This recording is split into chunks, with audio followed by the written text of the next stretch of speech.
enough poppycock, I just want some Quaaludes. We're here to talk about trains. Okay. All right. Sort of Quaaludes Acaster Dufresne from Phone Jacket.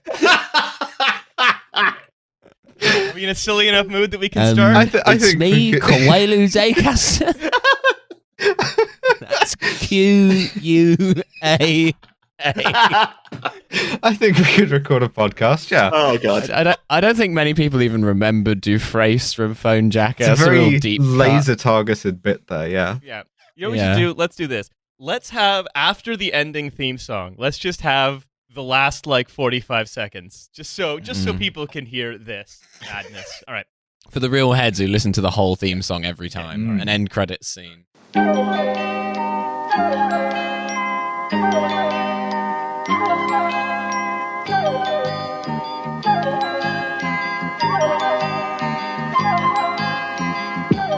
Hello and welcome everybody to this episode of TF. It's the free one. It sure is. I remembered what day of the week it is. Congratulations, Milo. Yet again, you are proving yourself to be the most together man in Britain. That's fucking right. Like 28 days later, but Piers 28 Morgan days later, but you're the only one who knows what day of the week it is. Everyone else. That's right. And look, it's the episode that is all about the man who broke British daytime TV. That's right, Anthony Costa from Blue. We're talking about Anthony Gino Costa. D'Acampo. Yeah, we're talking about Anthony Costa from Blue, who is. When are we not? Yeah, of course. Who is leading the rail strikes that are going on up and down the country, that are going to, of course, be potentially spreading out into more sectors. And to speak about this subject, we have, once again, TF rail correspondent, Toot Toot.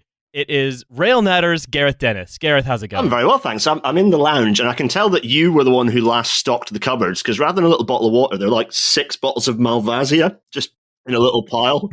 So, yeah, nice. Thanks for that, Riley. Yeah, Oh, no, you know what? Look, for our repeat guests, nothing but the best, sort of like high-end Italian whites that are food-friendly. Crucially. Yeah, because Gareth, you're now allowed in the Trashfuture Executive Lounge. You're getting access to free orange juice. Well, we have our snacks in the Executive Lounge. We actually had Ferran Adria of El Bulli consult on making them. I mean, look, they're made by normal chefs, like people in the kitchen we employ, but like his creative juices are in there, and you can tell. Yeah, that's what he calls it. Oh, that's what that was. Oh, that makes sense. No, I'm sure he could probably sell that. Anyway, it's Milo, Riley, and Alice. We are joined by Gareth, and we are going to talk all about the strikes. And we're going to do it in sort of 3 ways. We're going to do one concept served 3 ways. Like an egg at El Bulli, we're going to do it 3 ways. Yeah, absolutely. First, the emulsion. Second, the reduction. And third, the startup round. That's right. Third, the 3-way egg. Can you guess what this egg is and what it does? Yeah, this is an egg that reminds me of going to the mountains with my uncle when I was a boy. How much was this egg valued on the stock market? I hate when I go to a fancy restaurant and they make me guess the purpose of an egg. Yeah, it's like guess how many sweets in the jar, guess the weight of the guy, guess the purpose of the egg. Yeah, of course. What do you think this does? Just holding an egg. And then Wittgenstein's there, like, what can be the purpose of an egg? All right. Look. We could talk about purposes of eggs when there's not something. Politics are happening in a very real way, in a way that they haven't in quite a while. Holding the politics out in front of you and being like, what do you think the this egg, is? Much like the economy, is now real. Yes. No. There is I feel like not the kind of restaurants Riley goes to, it isn't. there's once again there is what appears to be a struggle to recognize as real class struggle. I think it is that, but I think it can also be interpreted as the at least on the airwaves, let's say, because we're going to start with talking about the media portrayal of the strikes and how and specifically how the General Secretary of the RMT, Mick Lynch, just basically humiliated every single British TV broadcaster over the course of a morning. Off the top rope with the folding chair, with the stair ladder. Yeah. Like, any number of these things. Using this one weird trick, which is refusing to engage when they say something obviously stupid. And just going, what the fuck are you talking about? No. And then we're going to talk a little bit about what actually is going on, what all of the different parties want, and then we're going to end on what on the sort of all of the inflation scaremongering, what that really means, and why train workers or postal workers, or in the case of people who just voted to go on strike today, BA workers at Heathrow is actually more money in your pocket as well. And we're going to sort of why it's good, not only because it's based, but also it's like a good thing for the economy. Exactly. So let's start out with just a little bit of a refresher of what's going on. If you're in Britain, you'll of course know all about this. But if you're in Britain, you or someone you know will be furious about this. Absolutely. But Gareth, can you just give us a quick précis of what's going on before we go into the looking at the kind of media psychodrama that's played out around it in the last few days and weeks? Yeah, so like a couple of weeks back, 25,000 people voted within the RMT to go on strike in the railways, which that's a pretty hefty mandate. Bearing in mind the UK has like just been had its unions totally obliterated over a succession of decades. For that kind of mandate, that's a lot of people who are pretty pissed off. And that meant that this week we've had 3 days. That's like 87%, right? That's like a huge, enormous, mega supermajority. An absolutely enormous. Yeah, it was like, exactly, like a vast majority, like a bigger mandate than any politician has seen for a very, very long time. Huge. And as a result of that, we've had, and it's crucial to sort of say who the people who've gone on strike are, because a lot of the bullshit that we're about to talk about is as a result of deliberate misdirection as to who's striking. But the people who are striking for 3 days this week, so it was Tuesday, today and day of recording, and then again on Saturday, is about 50,000 frontline railway workers. So we're not talking train drivers. There are a couple of train drivers, but they are a tiny minority. It's mostly people like signallers, so the people who make trains not crash into each other. It's like well, who needs them? Unimportant. Here's the thing: a preview. The bureaucrats in Brussels have been trying to tell us not to crash trains into each other for too long. I think put the jackass boys in charge of the railways and let's fucking go. Well, that's the thing. The great British tradition of like gas lamp wooden carriages smashing into each other. Yeah, bring back Potter's Bar. One of the things that the government wants to do is that. But Gareth, please go on. Yeah. So it's signallers, it's track workers who, like Milo, just all of the people are clearly extraneous. So the track workers who maintain the track and stop who it breaking. needs track? Yeah, you don't need it.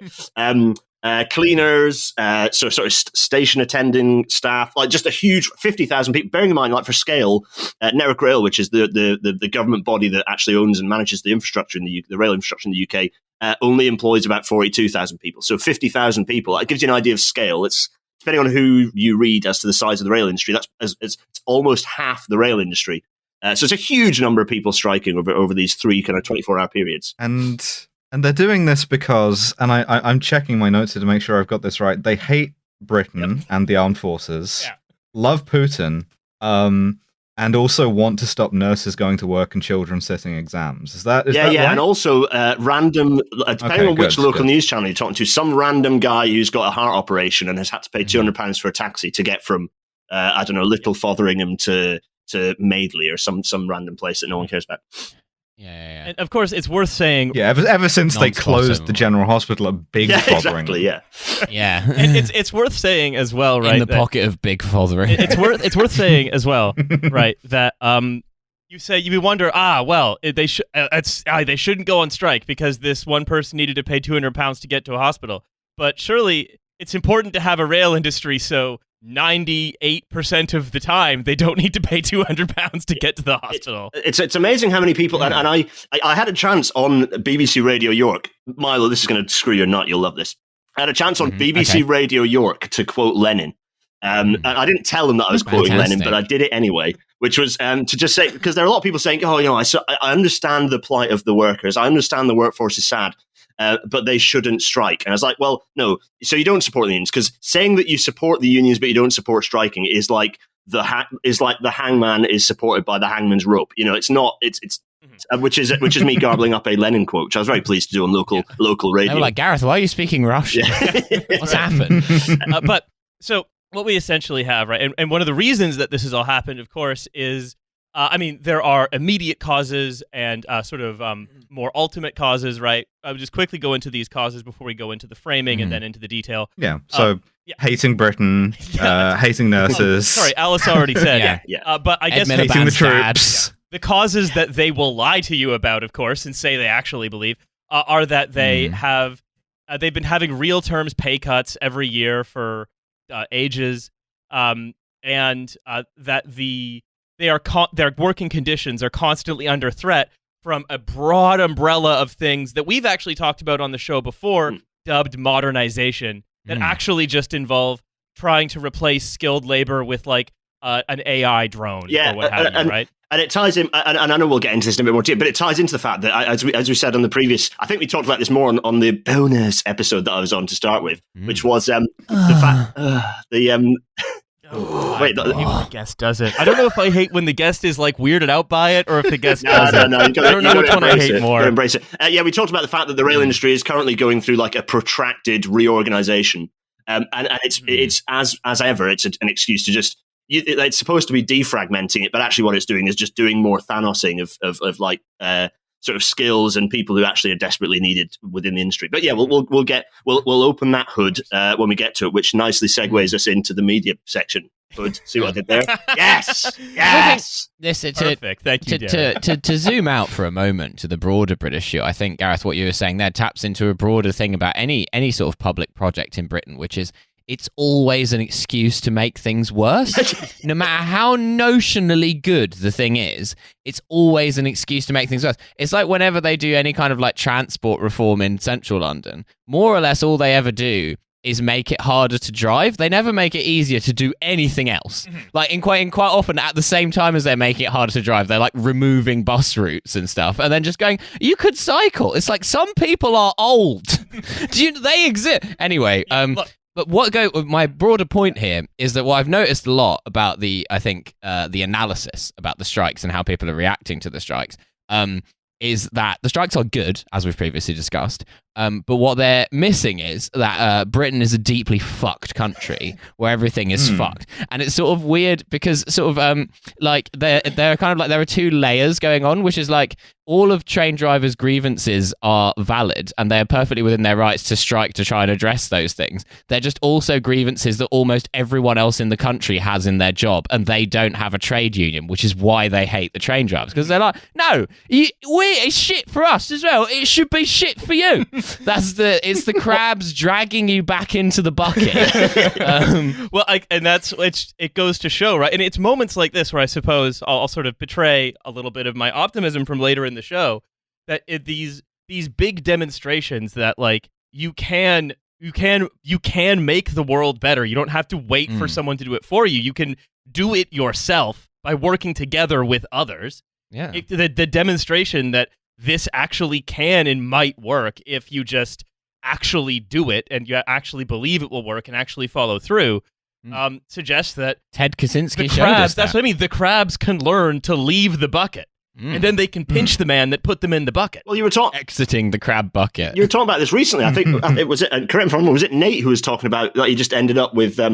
He just ended up at stopping someone trying to get evicted. They're like trying to drag him and shove on a plane to Rwanda. Yeah, the immigration removal thing. And he was saying there was just this sort of swell, and it wasn't just a bunch of activists turning up. It was just people coming out of their houses going, "Oh, why are you bollocksing up this guy's life? Like, stop it."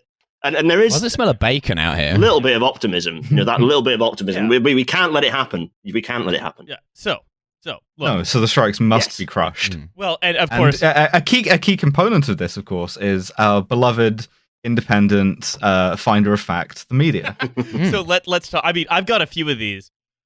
We've all watched the Supercut. I want to go around and ask what everyone's favorite Mick Lynch bodying was, starting with our guest. For me, it has to be when there was the like 2019 intake Tory who was like, oh yeah, well, there's Jonathan Gullis. Obviously there's an app, and you can get an app that automates things, and you're just getting in the way of that, and veterans. And then Mick Lynch was like, getting in the way of the app. Yeah. Mick Lynch is like, the app that all the veterans you're are talking on. nonsense, mate. You're just speaking absolute nonsense. So I'm not going to discuss this with some backbench MP that's got you just got his notes handed to him from Conservative HQ. You're a nonce. He said he was reading off a script. He just absolutely kneecapped him. Honestly, I was like, he kept saying nonsense. I was like, does he know that he's just calling this guy a nonce? It was great. It was a bold stance for Mick Lynch to go on TV and be like, "You're a paedophile if you oppose these strikes." But it does seem to be working. Well, that's the one way you can flip British public opinion. Well, I was against the strikes until I found out that was what the paedophiles were doing, and then I was like, "Well, I've got no choice but to join the picket line." As an amateur paedophile hunter myself. Yeah, putting a paedophile in a headlock and walking him to the picket line and making him stand on it for a minute. Show a bit of respect, mate. The one about Gullis that I loved was just that, this 2019 intake Tory MP who never fully closes his mouth when he's waiting to talk, which is really funny to watch. Oh yeah, nice. Just being just say and another thing. The veterans. Oh my god! How dare you? It's Armed Forces Day. The most sacred day. Armed Forces Day. Yes. I love Armed Forces Day because it's such a new Labour confection. God, it was invented in something like 2013. They had a whole branding exercise for it with a flag and so on. We don't even use the word veterans in the UK. That's not. It's just what. No one gives a shit. Yeah. Truly, I don't think the military even give a shit. It's just, but it exists to be it's on our secular calendar now that you would dare strike on Armed Forces Day. It's like New Year in China. It's the biggest single movement of people across. A bunch of ex-forces guys all swimming upstream to London. That's it. We should have Dienva Daver, but for the British Army, the paras should get stripped down to their Teljashki and they should get in the fountain in Trafalgar Square and just soap each other down a bit, and then the British people would respect Armed Forces Day.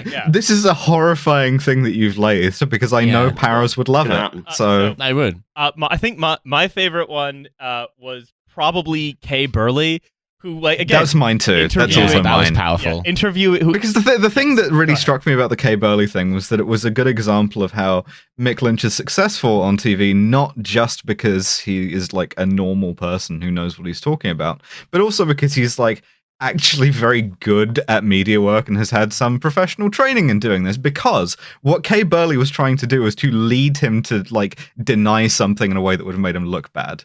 She had him in front of a picket line and she said, what will you do to stop people who want to go to work on the railways from going to work? With the heavy implication being of, are you going to hit them? Right? And instead of gently and tenderly down the neck. And instead of engaging with that, because if you had said, well, certainly we wouldn't hit them or anything, it would have looked fatal. It would have looked so evasive. He just quite correctly acted as if she was asking a very stupid question and just went, well, what do you think we're going to do? We're going to stand there and ask them not to go to work. That's what a picket is. He owned that space. He stepped back and there's just a few picketing RMT people in the background. And it's what does it look like they're doing?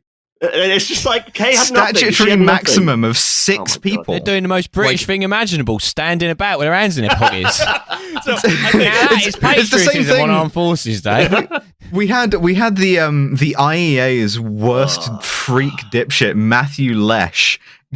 Not notably a railway employee. Not to be confused with Matthew Moore.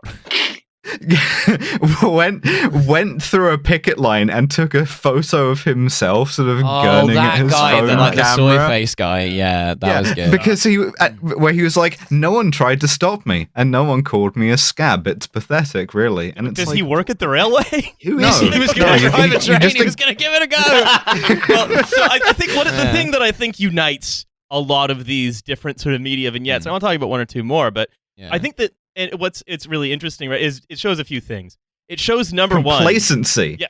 Absolute complacency. Yes. The fact that like you think that trade unions have been decimated enough by Thatcher that you don't need to know anything about how they work.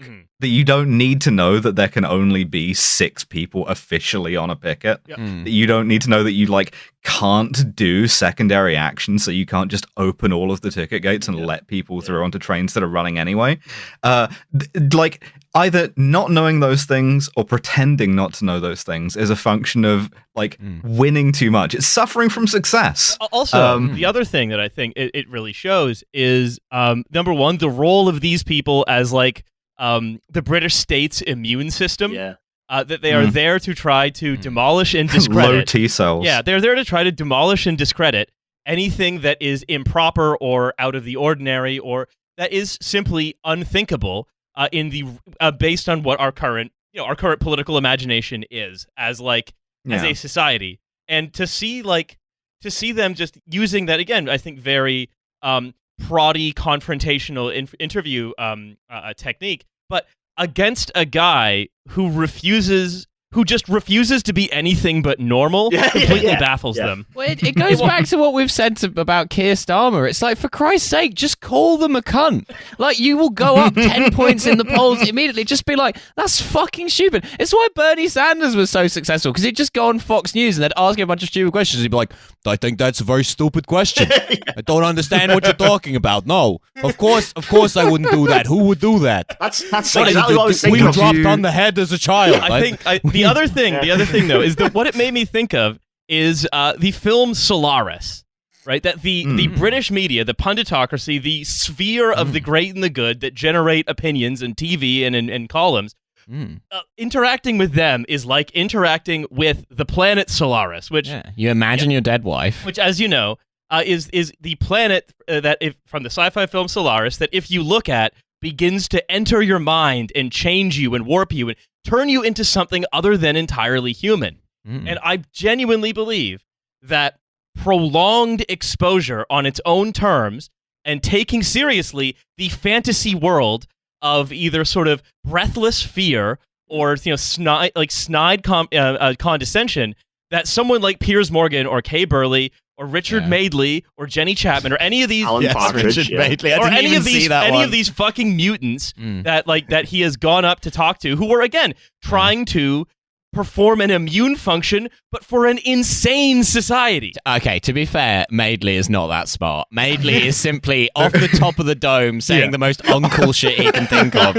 I want to talk about Piers Morgan, though, because I think Piers Morgan is one of the greatest freaks this country has ever produced. That's true. I was discussing it with Phoebe the other night about how Piers Morgan is the closest thing you can get to what the British public mostly think. You have said this on I know. episode. I have. This is sort of this is an ongoing theory that we're developing, but his was the most fascinating because it was of Advanced Piers Morgan. That's right. It was pure day to day.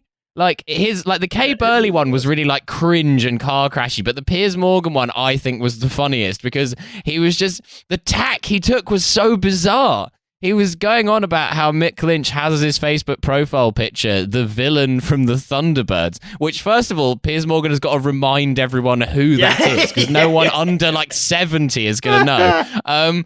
And then he's like, why have you got that as your profile picture? And Mick Lynch looks like this guy. It's obvious, right? It's a joke, and that's why. And he's like, it's basically going is it because you're an evil mastermind? And it's like, no.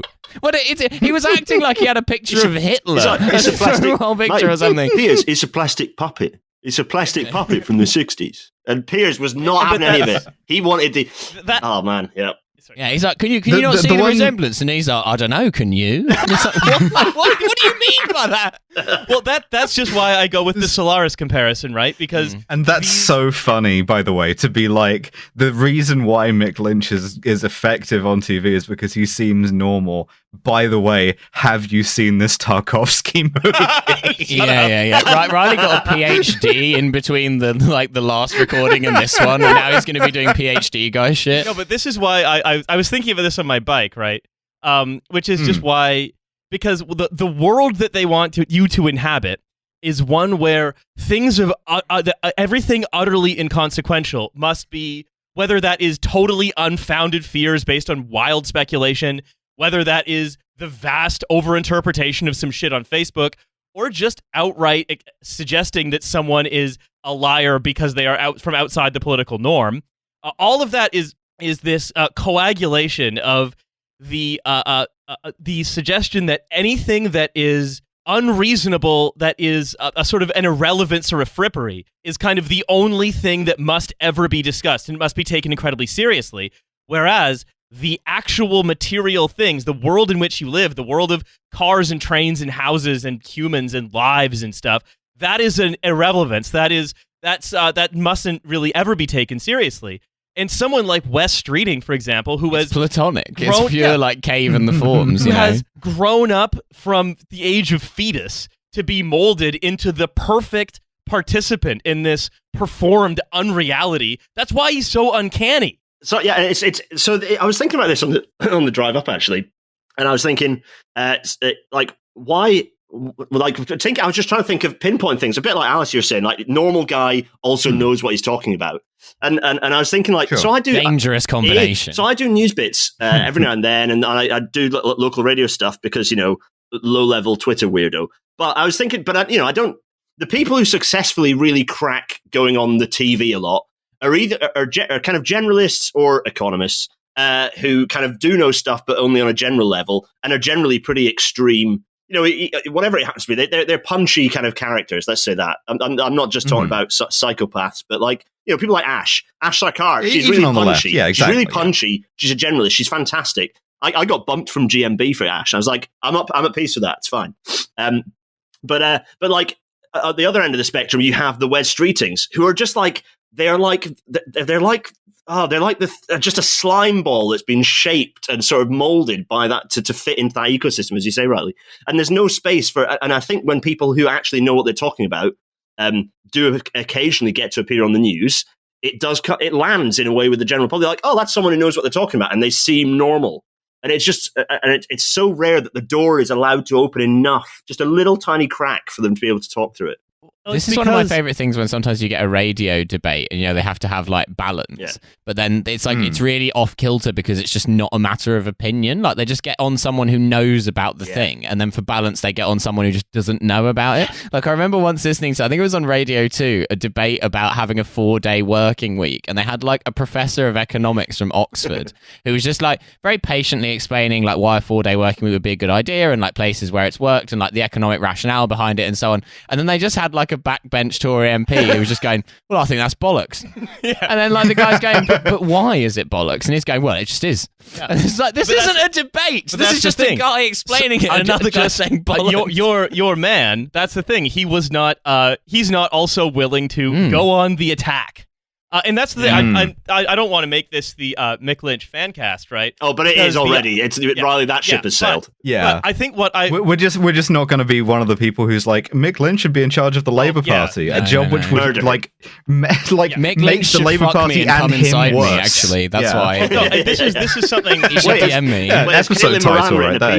About Mick Lynch. It's going to happen. I've never had my hand on the lathe, but I'm removing it from the bloody lathe.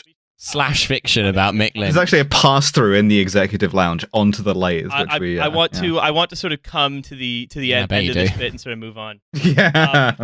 So I'll start here. This is why I think, as you say, Alice, people like see one normal person who is able to resist the kind of mind bending power of the I'd say like again defense mechanism that is the intentional vapidity and I mean, it's a lead-poisoned media. It's intentionally stupid, vapid, and aggressive. But I think the people who can resist that, it's so rare to see someone who's not just part of that awful infernal machine go on and just refuse to be taken in by it. That people will go from saying this is good, it's good for the union, it's good for public opinion of the strikes. It is also communicating clearly why things like union membership are good and necessary and why arguments against them tend to be kind of either stupid or fatuous. But in addition, I think it also leads people to overconclude. Because it's not as though you need Mick Lynch to be the leader of the Labour Party. because what you need is him to be the lead, like in charge of the RMT, and then 1,000 other versions of him in charge of other. We need to clone. A few people have made good points about this actually on the Twitters. Not that I'm not going to make this Twitter review.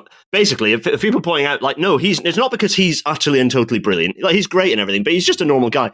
He is the result of a truly democratic process. And we don't have many of those functioning in this country. So actually, if we just had lots of functioning democratic processes, you don't need lots of Mick Lynches. You don't need it to be a leadership complex, as in like we have to have great heroic leaders. No, you just have a democratic process, and that will generally work to provide a functioning system for people to kind of be represented and to get shit done. Believing in democracy in Britain in 2022, it's almost quaint. Yeah. I mean, we talk about sort of, or it is often talked about that stuff like the free press is kind of a core element of democracy, but we're here seeing, I mean, look, we all know this, everyone listening to it knows this, but this is in fact a fantastic object lesson in seeing the free press come up against democracy and be shit kicked in. It's too soon to say like beaten, but at least humiliated. Yeah, absolutely. And when we talk about, they contrast this to like how they're talking about the Labour Party, which is trying to live in that media world of unreality,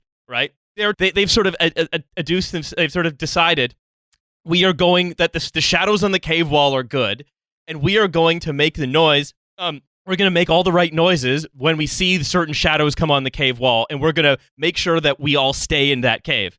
People say that being in the cave with the shadows is bad, but some of those shadows are of good things, like of children going to school, or of opportunities, or of the concept of dignity in public office. Yeah. No, and not that it's done the Labour Party any good either, because now they in the framing of both the Conservative Party and the media, refuse to condemn the strikes.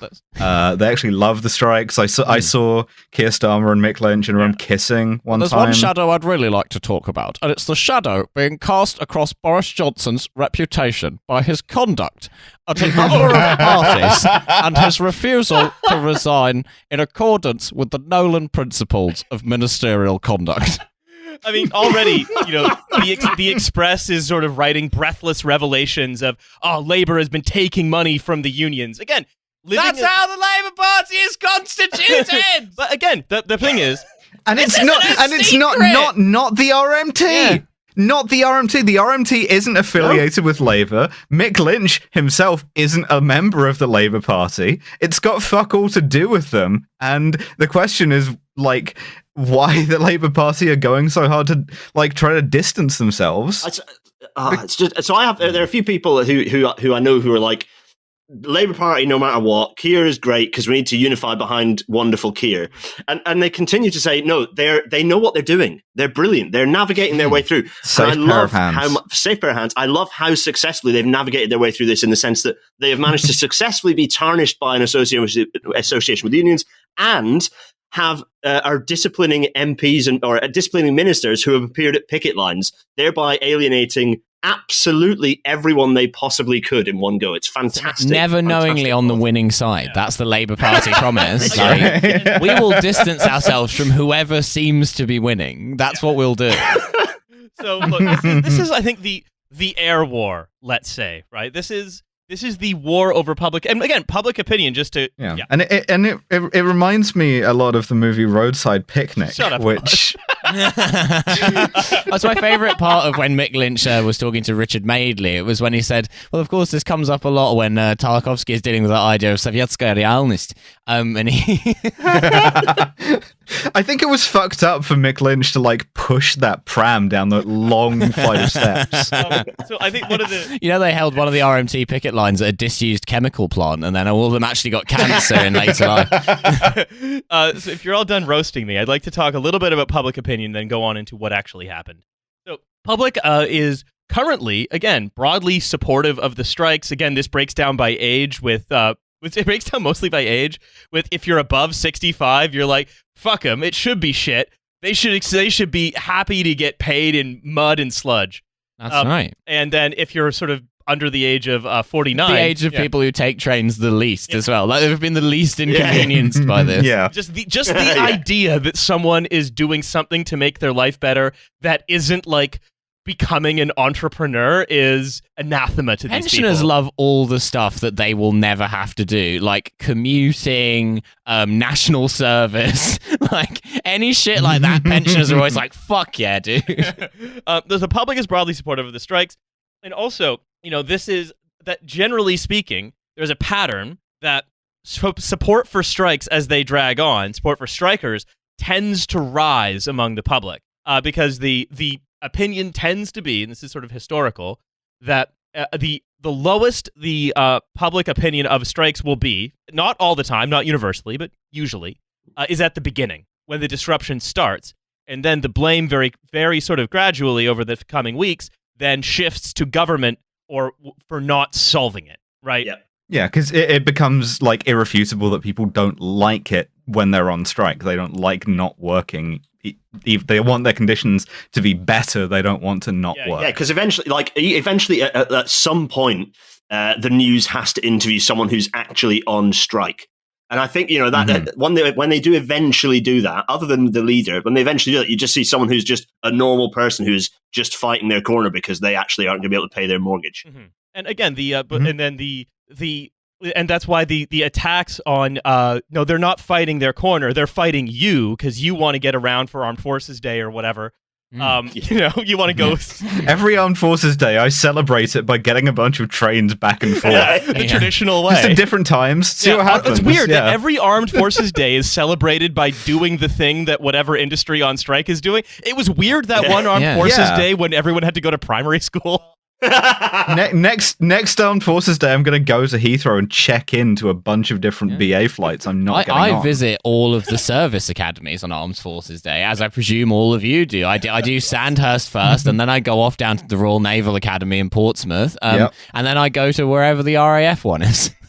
Yeah, Cranwell. Yep. And that this will only increase because it's essentially the only thing they can do. But no, so let's talk about sort of the specifics of what's going on and how we got here, because these are themes that we've talked about, which is that every time we've talked to Gareth, we've discussed different plans where the term modernization or technological development, whatever these things, is always cloaked in a very thin veneer of a sort of an idea of making the trains more efficient, more pleasant to be on as a rider, but in every case involve the stripping away of skilled workers who are essential to the actual running of the trains safely.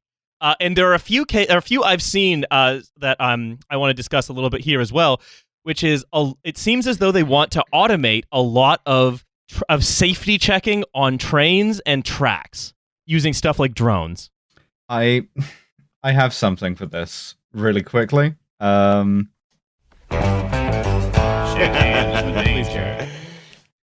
yeah, there's a mixed picture, and I did want to touch on this because it is a complicated picture on rail, and the challenge you have is that rail has always had some level of need to maybe it's not different to other industries, but certainly the way that the rail industry works is that since the Second World War, we've actually always been short of skilled people.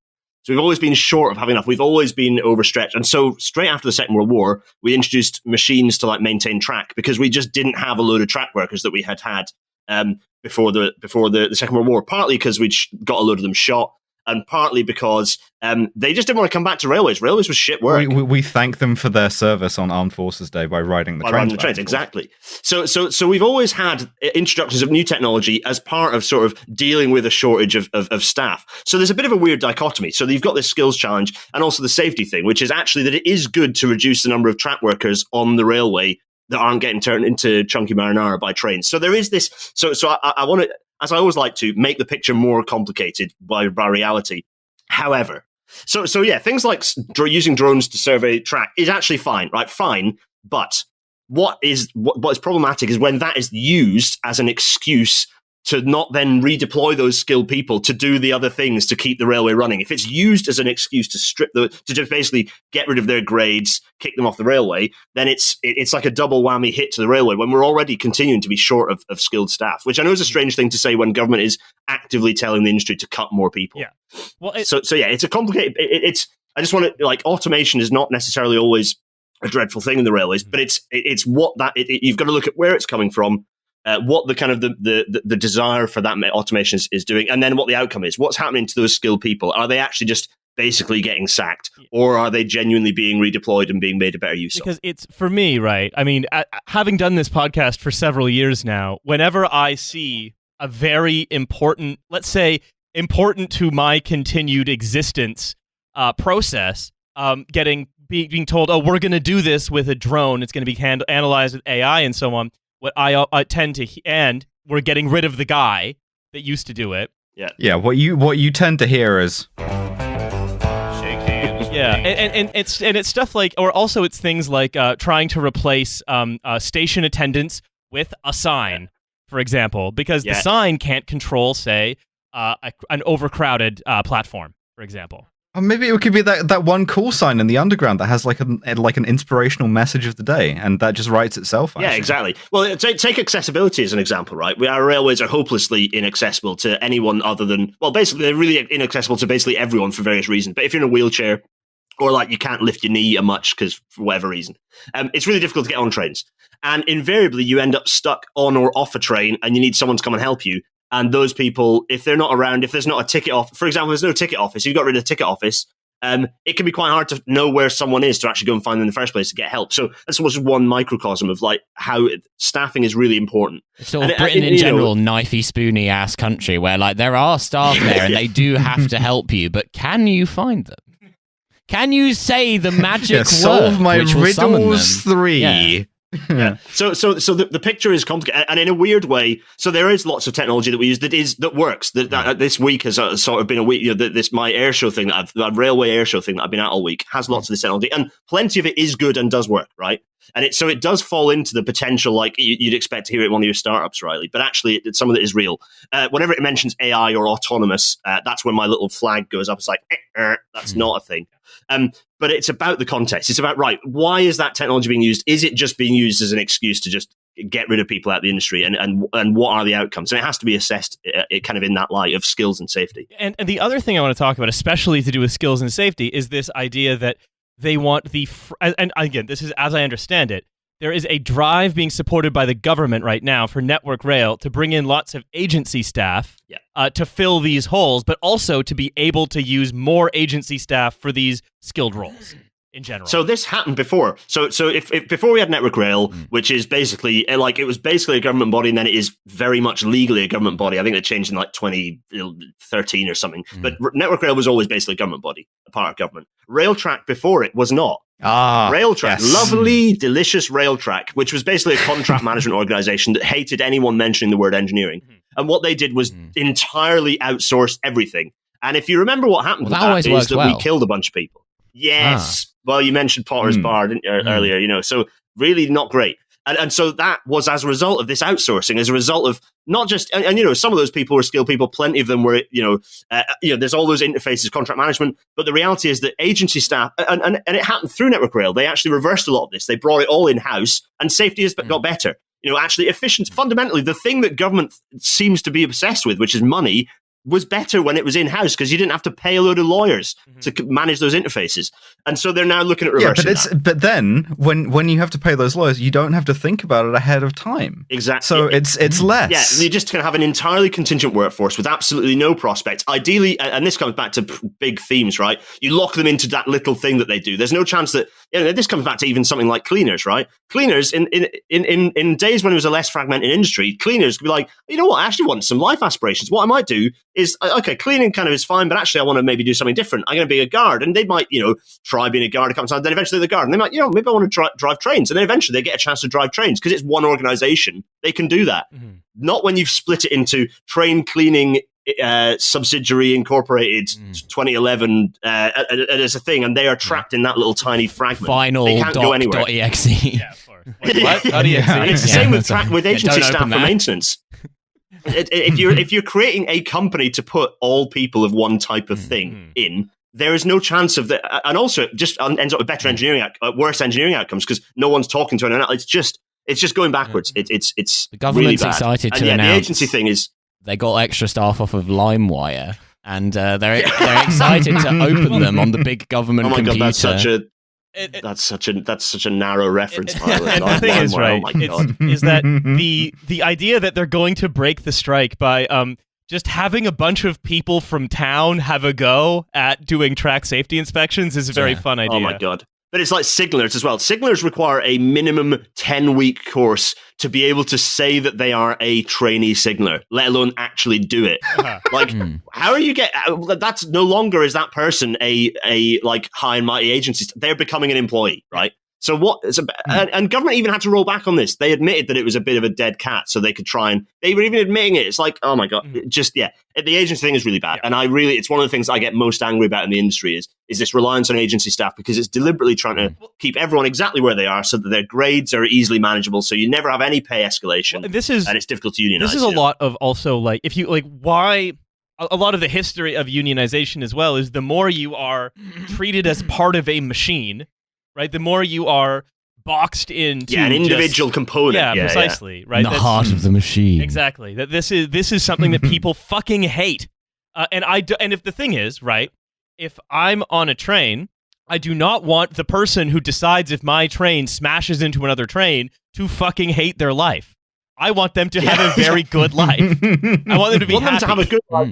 Be trained, have some sort of professional framework that they sit within, and also, frankly, the way to get briefly rose tinted, kind of misty eyed and happy. Events like I was at this week reminds me that the way the railway at its best, as probably with lots of industries, is one when it feels like one thing, when there's a bit of camaraderie, and it's like actually we're all doing this thing. We actually care about making trains work, and this is good. We feel good about it. That's how you have a better running system. Good kind of happy people. And you also don't kill people by crashing trains into each other. So that is ideal. Side benefit. It also shows, right, how just with a very sort of the only downside is you have to have people talk about the railway family, a phrase I've always hated. They're big rivals, the Lighthouse family. But the thing is, right, you should see those British Bulldogs with those two. Yeah. It's another way in which just by thinking about it a little bit, you can very easily see that this is not a strike of railway workers against nurses or teachers. It's a strike of railway. That's next week. Yeah, exactly. We're going to show those nurses and teachers who's hard. But this is that when their conditions improve, a little bit of everyone who uses the train's lives also improves. Your safety on the train improves. Your experience of being on it improves. Your life gets a bit better because ultimately the private equity funds that own Go Ahead and First Group don't get quite as much state subsidy, right? Because I do not want to use an asset stripped service. Do you know where has asset stripped services? Is Quebecois and Italian like bridges and roadways, and those are dangerous.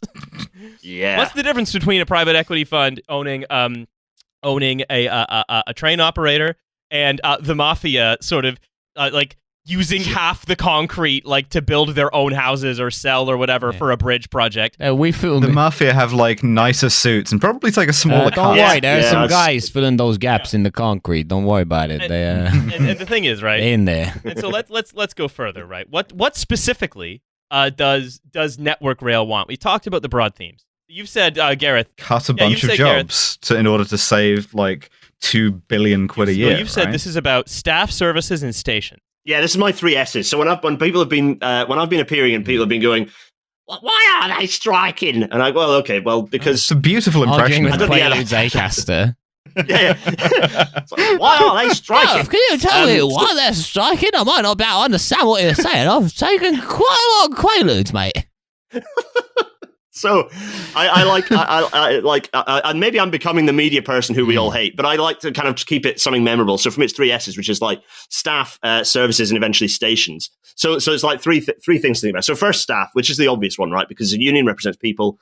So what is happening is that government, under the guise of, there's doom and gloom now in the railways because of the COVID reduction in services, are forcing their own organisation, Network Rail, to reduce its headcount by about 20%. So that's about 8,000 staff that have needed to go. Quite a few have gone already through voluntary redundancies, right? It's worth pointing out this is absolutely insane, given that we have a chronic shortage of people on the railway. But anyway, so these cuts, the first kind of pass was like attempted with voluntary redundancies at kind of, and I'm using rabbit ears here, management level, but it's not really management level. It includes like engineers like me, and it's kind of like, if you like, white collar type roles. But around, so a bunch of people are like, oh yeah, fuck it, I'll take voluntary redundancy. Fine, I'm close to retirement age, I'll do it. And 50% of the people who applied for voluntary redundancy were rejected. Why were they rejected? Because literally the railway could not run without them. So they reject. So that was at like white collar level of like testers and commissioners and people who there are about 18 of them in the country, and if 4 of them go on voluntary redundancy, the railway will just not work ever again. So they rejected. So much of the modern economy is down to like a handful of guys in various industries. Yeah, the bus factor. Oh my god, the bus factor. The maximum number of people that have to get hit by a bus before the thing just is irreparably fucked. The government constantly like trying to project like, okay, so we've removed 5 of the Jenga blocks and it's still working. So I reckon if we take out another 10, it's probably it'll probably be based on the trajectory of the 5 where it was fine. It'll continue to be fine infinitely, no matter how many blocks we take out. I can tell you one pub in Derby that if you firebombed it on a particular evening, the railways would cease to function. So yeah. Guys, Mike. So Dominic Raab stalking towards the pub with a Molotov in hand. Yeah. So it's worth saying that voluntary offering, that voluntary severance package, none of that was offered to blue collar workers. None of that was offered to kind of non-management grades. And then the other thing is that grades themselves are being shifted. So like the lower level grades, in fact, the lowest level grade is basically being binned. Which you think sounds, that great. That means people's salary increases. No, it basically just reduces it reduces a load of conditions for people on that new lowest grade, which is also includes new apprentices. So new people with the bright-eyed, bushy tail coming into the industry now having their grade, their conditions kind of fucked with as well. So that's the staff thing. So there's a load of mess related to staffing, right? And that includes, by the way, about 2,500 frontline staff, like key critical maintenance staff who are being asked to basically go. So that's staff. Next is services. So kind of tied into this, and this is absolutely within the union's own kind of literature, is this idea of the government rhetoric that's continuing to kind of play up this reduction in passenger numbers to kind of make out as if the railways are in decline and they desperately need to swing in as the heroes to save it. And they're saying, passenger numbers are dropping. They're only at 70%. The reality is, last week, ridership was at 93% of pre-COVID levels and continuing to climb. Right, and so it's kind of this idea that the railways are in decline again. It will be familiar to anyone who lived in Britain in the 1960s. So it's kind of being used to force through an agenda of contracting the railways right at a time when they are desperately needed to expand. Like climate change. If I could say, like, one of the things that has been one of the themes about the moving on from the pandemic and the sort of the pandemic state, right, has been the British government saying all of the things. These things that are now been set permanently in motion, but these things that were either temporary changes in the pandemic that we like are permanent, so rail ridership is going to be down forever, or things that are basically ratcheted up quite permanently, like high energy prices, or at least for the foreseeable future, those are temporary and can be dealt with a one-off payment. You can see again the sort of sorting of things into unreal and real, of permanent and temporary, that is sort of totally impervious to any kind of learning, I guess you could say. Yeah, or the reality of the evidence. I'm genuinely not going to be surprised when Treasury or DfT switch off the feed that provides me the numbers to tell you that it's now at 93%. At some point, that feed's getting switched off when it gets used too much by journalists. And it's also worth saying, so we're at 93%, but we're still running an 80% timetable. They're 80%, like they're 20% of services pre-COVID are still not running. And that number is actually, government has been cutting more services. So the government is cutting services whilst ridership is still increasing. So if all the timetable was reinstated, I would be very surprised if we didn't jump well above 100% pretty rapidly. But that doesn't fit the agenda, So, and it's also worth saying, for all the real rail nerds out there, this is the train zone. For the real rail freight, for anyone who cares about that sort of thing, is way above pre-COVID levels now. So all that side of things, forget passengers, that is all back to normal. So to give you an idea, given that they haven't had services cut, the reason I say it gives you an idea of the fact that is back to normal again. So if the timetable for passengers was back to normal, it's likely that you'd see, okay, there's been a change maybe in the types of travel, but we would be way back above 100% again. Well, it's also, so that's the third thing. Sorry, the second thing, which is services. Go on, Riley. It's also telling, right, that at the same time as it's that the same people who sort of generated, I would say, like an entire sort of swath of the Amazon rainforest worth of headlines about needing to get back into the office. They are unwilling. yeah. Death march to the office. But no, we don't want them to travel. Yeah. It's Schrodinger's office worker, right? So yeah, the third thing. Sorry, this won't be long. So the third thing is about stations. And it's about the longer term, and this is kind of more of a reading between the lines of the unions, and kind of me chatting to people I know, kind of within the unions, not just the RMT actually, but the TUC, the TSSA, my union, and others. The TSSA, by the way, are balloting for strikes as well. So this is going to escalate. It really is. So it's the fact that the workforce isn't daft. The cancellations, and we've talked about this. The fact that they're desperately murdering. Look what they've done to my beautiful boy with HS2, like desperately destroying that. And other major projects, stuff that's outside of London, the major regional projects that are just getting cut left, right, and centre. And London projects as well. We talked about the obliteration of TfL. So all these things, all these cuts. Scotland as well, because ScotRail. Yeah, quite. So all these cuts and changes to like the actual long-term shape of the railway, proposals in their sort of wonderful integrated rail plan, which is anything but, will fundamentally involve a contraction of the rail network, and it will involve local stations closing. So the unions know this. So the government's talking expansion. They're talking about reopening railway lines, but their actions are the literal opposite. And the unions know that this is a long-term risk for all their roles. So they know that long-term, if a contracting railway means fewer workers, fewer jobs, and yet another sort of tightening noose on conditions, an excuse to, your conditions are going to get worse, your pay is going to get worse, but at least you've got a job. Yeah, it really does. I mean, and we've touched on this on the show before. Feel like a Tory government is basically, they are like a sort of like an auditor or an administrator brought in to wind Britain up as a going concern. Like their constant drive is to like sell everything off and to like get everything running on as skeleton crew as possible, as though that's like the desirable way. And like they're constantly like, oh well, this service loses money. And it's like, yeah, but people need it. Well, all government services lose money. That's how it works. You spend money on them because you need the thing. Well, that's This reminds me of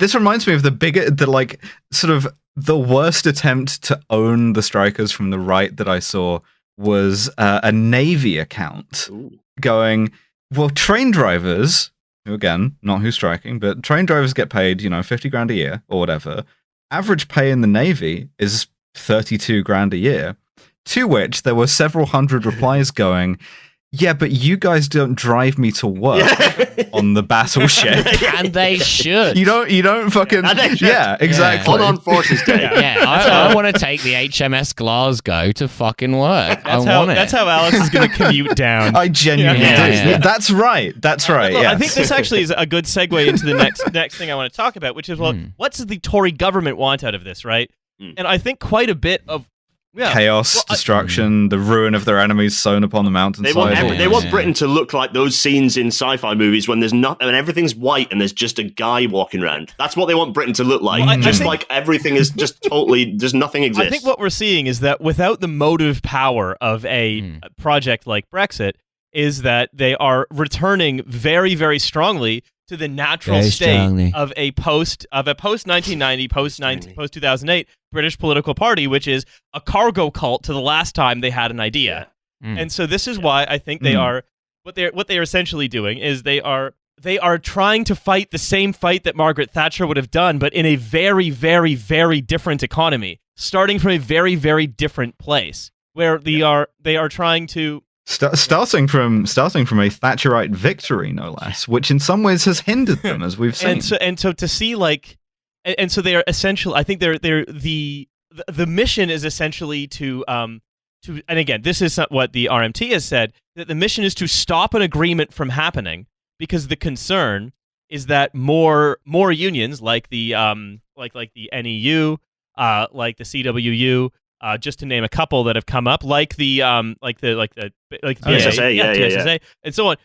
I think CWU just balloted something like 95% in favor of industrial action on principle. So yeah, it's gonna be an interesting summer, long hot summer. The fighting season. What we're seeing is this terror of wages rising, sort of to keep pace with inflation, of course.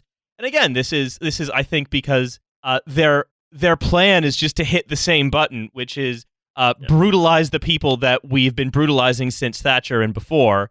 And I think that's sort of that's why they're there. Their primary purpose is to do that. But it's also interesting to see how at odds that is with all of the other things that they're trying to do. How that's so at odds with, for example, having a high wage economy because they believe that there is one way to get a high wage economy, which is the way implied by Thatcherism and promulgated by like the IEA, which is to have taxes be nothing so that someone comes and invents a new type of blockchain in Britain, right?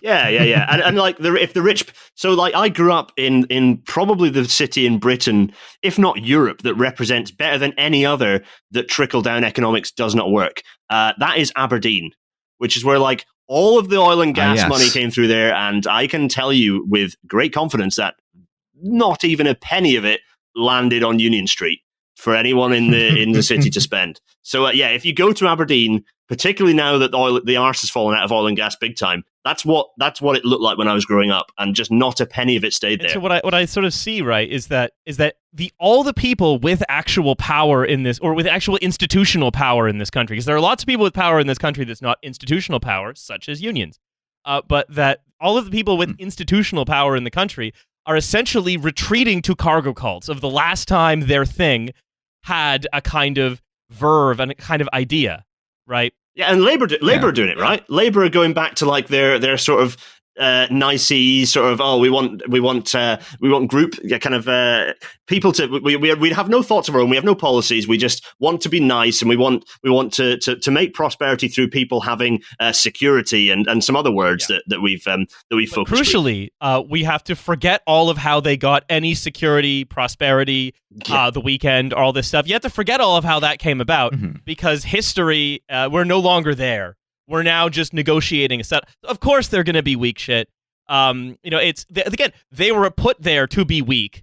And again, it is, I note with some amusement that columnists such as Gabby Hinsliff are now writing columns titled, "The Summer of Discontent should be a big gift to Labour. So where are Starmer's ideas?" I don't know, Guardian opinion columnists. Where the fuck are they? Yeah. Oh my god! If only there had been someone in that job who had been able to like make some productive use of this for the Labour Party. Well, I guess we'll never know. But, right, and so this is why I see that both the factions in control of the ship of state, of the institutional levers, have shown themselves time and again to be manifestly unfit to actually do that job. And manifestly, it's great because we have technocrats now who can't run a technocracy, and in fact seem actively hostile to the idea. I'll tell you what we fucking have. We have the Adeptus Mechanicus. Is it going to be another Tarkovsky? No. Okay. They don't understand how the technology works. They just pray over it because they know it's like, it's the Adeptus Mechanicus priest trying to repair a tank. Which ones of the like religious oils he's putting on it are actually oil, and which ones are just like nice smells to please the emperor? They don't know. They don't want to know. And if you try to know, then you're going to get killed for being a heretic.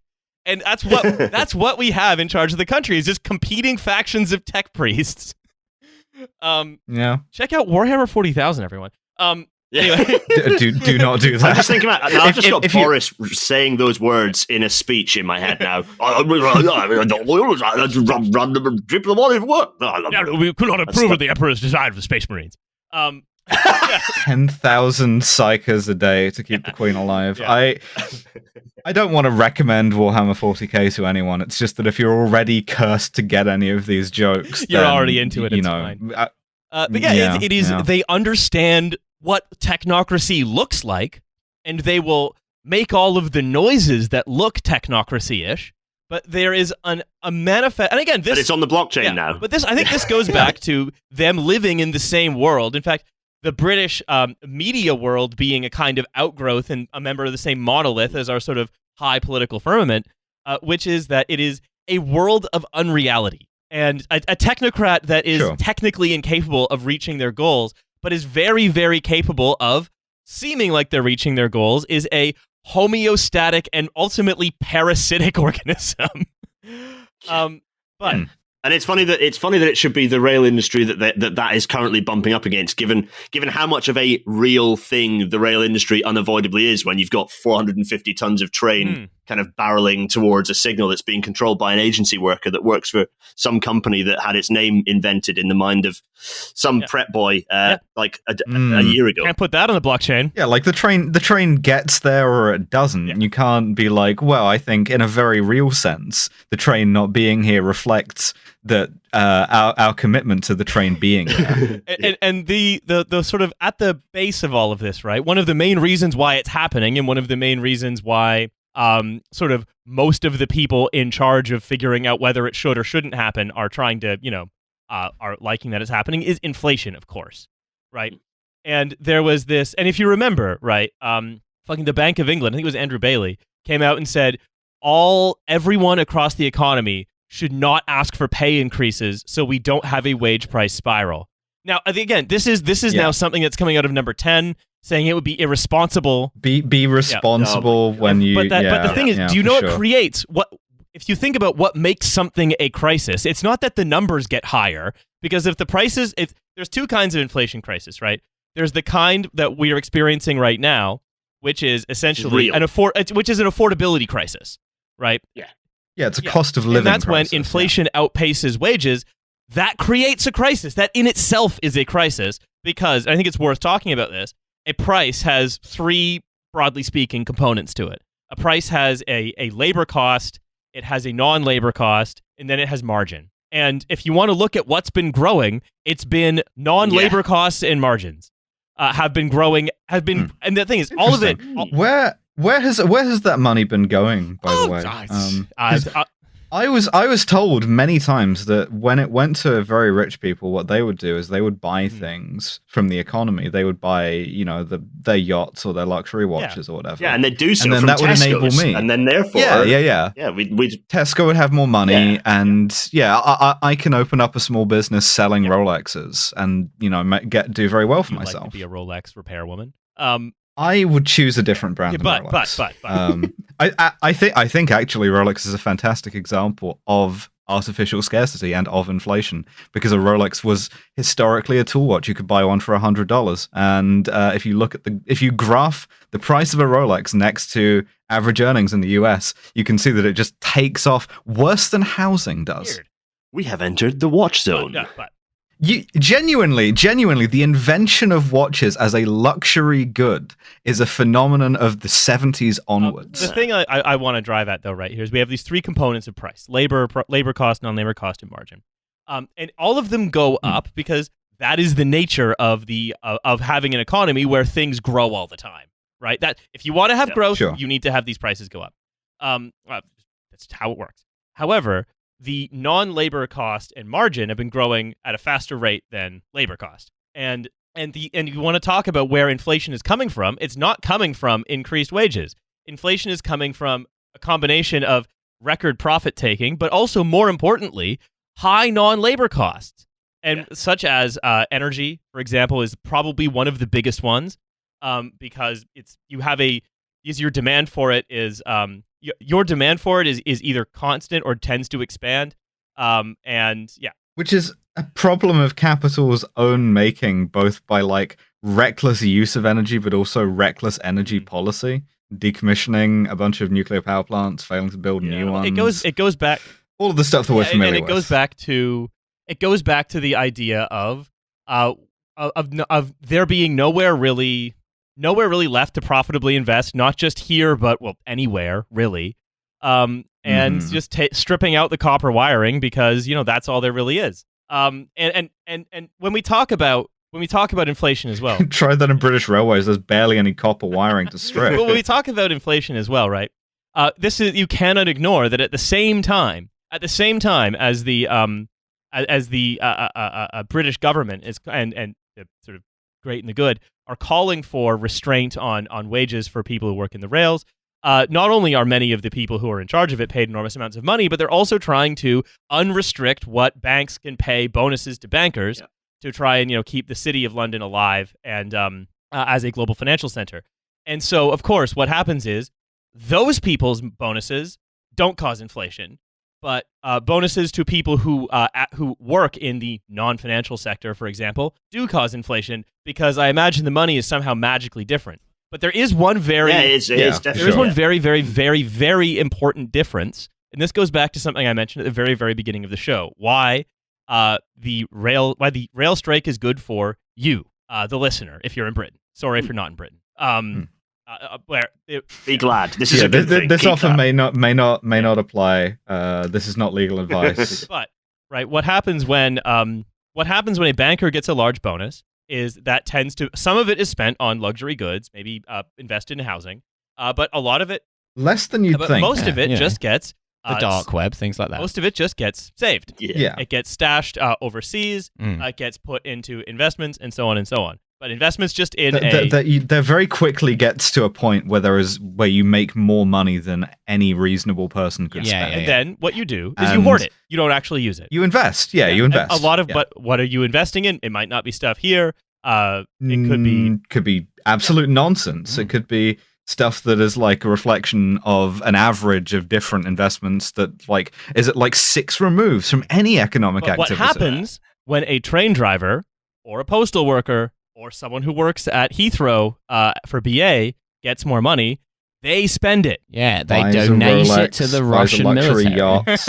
Because they hate That's right, yeah. No, they spend it. Mm-hmm. And what happens when they spend it? Maybe they go out to eat at a restaurant a little bit more. Maybe that restaurant with its with its greater income can pay to have something refurbished. And then all of a sudden, builders are getting money. What happens is a union. All of a sudden, builders. It's the pound in your What happens is a very strange thing happens. Money doesn't trickle down; it just trickles across. Exactly. This is, and it goes to, and it's the message really is that the better economy for everyone, the better life for everyone, is a cooperative endeavor that's primarily horizontal. It is not. Yeah. It is. I mean, the idea that it was vertical has been shown to be nonsense. The idea that you can get it through seizing power, through by say taking over, leapfrogging your guy to the leadership of one of the political parties, for example, has been shown to regrettably not work. Just to pick a random example. Getting extremely bow tie mode and go, well, for a very long time, people thought of the economy as being vertical, but actually the economy has been shown to be horizontal. It's not a side-to-side motion, not an up and down one. But realistically, right? If you can raise your wage, and if someone else or someone who lives in your town can raise their wage, then what happens is you're preventing money from being stolen and exfiltrated from out of where you can't get it. And it doesn't even require this. What we're talking about here, it doesn't require a seismic change in the way our society is structured, much as I'm sure lots of us would like that to happen. It doesn't require it. We are within an arm's grasp of that of people, of that horizontal improvement in people's lives. We're within an arm's reach of it. All it requires is for government not to continue stripping back the functions of the state, not to continue the fire sale. We're so close to it. But no, it's not allowed. And I think it also requires us to reapproach the idea of managed decline, one that has been, I think, very, very sort of, popular in Britain. It's thought of as the main mode for understanding this country since the 1970s. I think managed decline is incorrect. It is a massive managed decline in the expectations and lives of most people, but the actual process that's going on is a managed transfer of wealth and services away from you. Theft. Yes, it is a managed theft. Yeah, I have a more concise version of this, which is it is a robbery. It's what it's typically called. If a guy with a ski mask shows up and puts a knife in your ribs and goes, "Give me all your money," I object to this managed transfer of wealth that's happening here. And that the way that is stopped, the way that is fought is by, for example, keeping railway stations open, by maintaining jobs, by maintaining the skill levels of jobs, by reducing the amount that goes into margin and putting it into labor, because then they give it to you. The way that's done is by worker power, is by organizing and by industrial railway station. So you want to be on the train. Next thing, you want to get off the train. Well, which is it? You like the train so much, just stay on it. Oh, Jonathan Gullis, when did you get here? Yeah, that's right. Gullis is such a good surname for an idiot MP. Oh my god, yes. Anyway, that's sort of Jonathan Gullis. That's sort of all I've got, but Jonathan it's Gullis. if you listen to the last free episode, we also ended on a bit of an angry but optimistic note, and we're doing it again for this. Podcasters Yeah, Union. because there's good reason to be optimistic on account of how there's going to be a bunch of Absolutely. strikes, which are good. So Yes. Because we love Putin. exactly, that's why. Yeah, that's it. Gareth, any final thoughts to leave our listeners with before I recommend they check out RailNatter?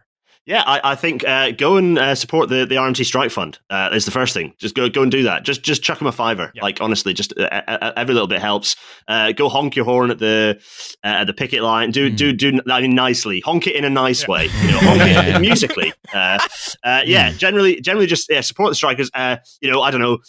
Bin Twitter polls. Jeremy Vine did a Twitter poll. Jeremy Vine on 5 did a Twitter poll, and 35,000 people. And 90% of them were pro-strike. So, that's actually Another case of based Vine. Many such cases. Yeah, That's right. I think that's about 6 times the number of people who are in the YouGov poll that government has been citing, saying that people oppose the strikes. Anyway, go support the RMT. That's all. That's all I can say. Really, that's what we need to do. There will of course be a link in the description of this episode to go and do exactly as Gareth says, and also do a picture of a train in case you were wondering what that is. a nice What have I visual. been talking about this whole time? I can't picture it. this? Yeah. So with all that being said, once you've supported the RMT and not before, once you've done that, there also is a Patreon for $5 American a month. You can get more of our delicious content. American dollars or Russian rubles? I don't want 5 Russian Five rubles Russian rubles a month. That's That's right. not that much. Yeah, I'm getting a carrier bag every month. Courtesy of you, the listener. That's right. Thanks everybody, and don't forget our theme song is "Here We Go" by Ginseng. Find it on Spotify. Listen to it early. Listen to it often. Bye everyone. That's right. Bye. Bye-bye.